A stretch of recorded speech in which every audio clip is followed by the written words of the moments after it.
All right. So that was the swim move. Now I'm going to work on the rip. Okay, rip is another popular pass rush technique. J.J. Watt uses this to tremendous effectiveness, and we're going to go over that right now. So again, same footwork, same stance, a lot of the same techniques to a pass rush move, to a swim move as the rip, but with the rip it's a little bit different in the sense that we're coming underneath rather than over the top. But we're still going to work on our hips. We're going to have our hip rotation.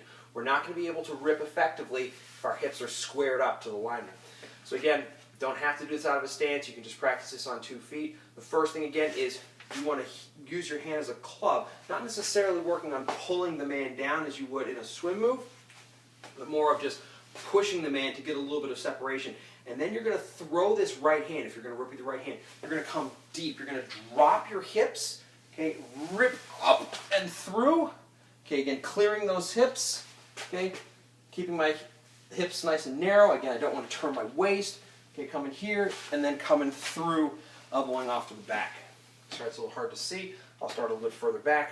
Okay, again, start coming out here. If you want to come out of the stance, boom, and smacking the guy with the shoulder, then really dropping, and I really want to come underneath. I want to get leverage by coming underneath. You watch J.J. Watt, a lot of these professional guys, they get really low. They'll bend their knees, and that's really important as a football player. Got to bend your knees, get really far underneath, come up.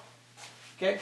Key coaching points on this one: if you're having trouble doing this in real life, watch where you throw it. Much like the swim move, you don't want to throw it from way too far away. You want to be right up close to the guy so you're making contact with him. If you try to throw your rip move and you're 2-3 yards separated from the player, he's going to see it coming. He's going to be able to push you on your hip, ride you out of the play.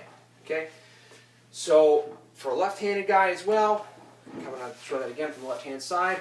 Boom, I want to push a little bit of separation, okay, and then I'm really going to reach back, get underneath, drop my hips, bend my knees, come up and through, and boom. All right? Again, focusing on the hip turn, absolutely critical.